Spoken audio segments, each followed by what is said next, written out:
I described you as being part of this thing that's been called the anti-psychiatry movement. What do you think about that category, that term? Well, I actually don't identify with it, Yeah, but yeah. there's sort of a political reason too. So the anti-psychiatry movement did come out. Really, it was rooted. It has two parts to it. The first part is in the '60s when academics saw psychiatry, in the upheaval of the '60s as agents of social control and really an extension of the police force. So they were saying, you're not a real medical specialty. You're just an arm of social control police force. And it came with this sort of philosophy of the academic environment, Michel Foucault and all this sort of thing. And then on top of that, we get a psychiatric survivor movement in the late '60s and the early '70s. And this is people who've been locked up in mental hospitals because they're, misfits or they just don't fit. And by this time, people were getting locked up for just being a bit unusual in many cases. Being weird. Yeah. I mean, one of the first psychiatric survivors, well-known man, his name was Leonard Frank. And Leonard Frank was raised by his parents to be a banker. But when he hit about, 23, he said, I don't want to be a banker. What I want to do is sit around and read philosophy. So he grew his beard, and that was unacceptable to his parents. He was sent to a mental hospital, and he was forcibly electroshocked, I forget how many times. But he's an example of a leader within the psychiatric survivor movement that really arose in the '70s. Wow. And what their call was, we just want to be left alone. Hugs, not drugs. Yeah. We survive psychiatry, et cetera. So that was also, but that was a grassroots rebellion against psychiatry by people who had been locked up, forcibly treated. And then when they come out, they have the stigma of like the diagnosis, et cetera. Mm-hmm. So those were those two parts. And then, when I entered the scene, it's really in the '90s is when I start writing about it. And I came upon this, and this is why really I don't identify with that label, because I don't have either of those two backgrounds. Okay. I haven't been in a mental hospital, and I haven't, I wasn't an academic with that. My whole thing where I got into this was through a journalistic path. Mm-hmm. And by the way, I was in the '90s. Talks about a transformation I think that can happen. So in the '90s, I was working for a newspaper, the Albany Times-Union. I was the science editor, a science writer, and I covered medicine as well. Now, when you are a reporter covering science and medicine, you're sort of expected to tell of the advance of science, the advance of medicine. Right. And you're even given this charge when you're on the paper. When you cover politics, you're expected to distrust what people tell you. Somewhat is the same with business people. But when you're moved over to cover medicine, it's like, these people are goths, and they really know things you don't. And your job is now to translate what they tell you into a lay language. So you actually are told to leave your skepticism at the door. And it sort of fit in this narrative of progress, if you understand. Medicine is a narrative of progress. Science is a narrative of progress. And I sort of fell into that trap initially. And so when I was first writing about psychiatry, it was all about advances, because that's what we were hearing in the '90s. They were discovering that depression was due to too little serotonin, and madness was due to too much dopamine, and they discovered the molecules behind it, and they could fix it. Now that's a story of incredible progress, right? Mm-hmm. Unbelievable progress, because given how complex the brain is.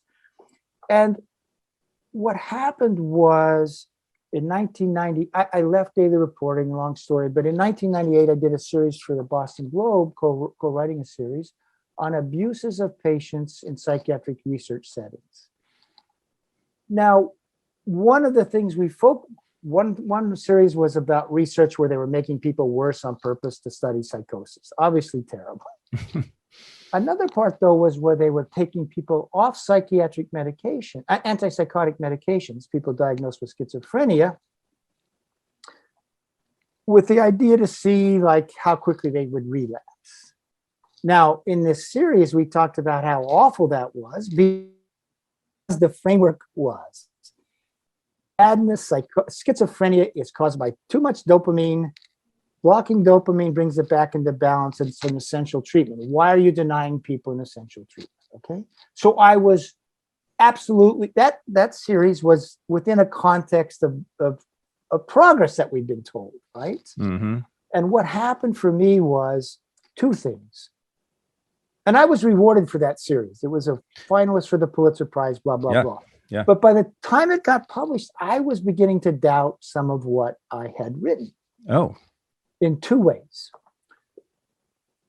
When I called up people with the psychiatric survivor movement about these studies where they had withdrawn people from antipsychotic medication, I thought they would tell me, oh, that's terrible. Because the metaphor is antipsychotics are like insulin for diabetes. And you would never, the analogy was you would never take insulin away from a diabetic. So why would you remove antipsychotic medication from a person diagnosed with schizophrenia? Mm-hmm. And our thought was that was terrible. But the people, psychiatric survivors, a guy named David Oakes, he says, well, we don't like the way they did it abruptly, but we hate these medications. A lot of us don't like these medications at all. They make us feel like zombies. And you should really study what the medications do. So it was a challenge. Mm-hmm. And when I then went back to psychiatrists and said, well, these people say the reason they don't like medications, it's not because that it removes their ability to feel the world. It seems like a valid complaint. And they said, oh, the psychiatrist said, that's because they don't understand they're ill. They lack insight into their illness. Now, Thaddeus, this is what the powerful do to the powerless. They'd say they're not even reliable witnesses to their own lives. Exactly. And that was a call saying, I got to listen to these people. And that led to my writing a book called Mad in America. The other thing I came upon during this time, and this will get to your point actually, was there's this narrative of progress we've been told about psychiatry. Mm-hmm. We get the antipsychotic medications in 1955. This kicks off a psychopharmacological revolution, a great advance in care. It makes it possible to empty the hospitals, blah, blah, blah. Well, I came upon a Harvard study that showed that long-term outcomes for schizophrenia patients were actually declining in the last 15 years. And now they were no better than they were in the first years of the 1900s. That's one thing. Declining, now no better. That belies the story of progress. And then I also came upon a study by World Health Organization, which compared outcomes for schizophrenia patients in 6 developed countries, US and 5 other developed countries, Mm-hmm. with outcomes in, quote, developing countries, India, Nigeria, and Colombia. They did 2 such studies. One was 2 years and one was 5 years. Each time they found that outcomes were better in the developing countries. And in fact, they were best in the rural parts of Nigeria and India. And listen to this. They concluded, the World Health Organization investigators concluded, that living in a developed country, if you're diagnosed with schizophrenia, is a strong predictor you'll have a bad outcome. It's amazing. Yeah.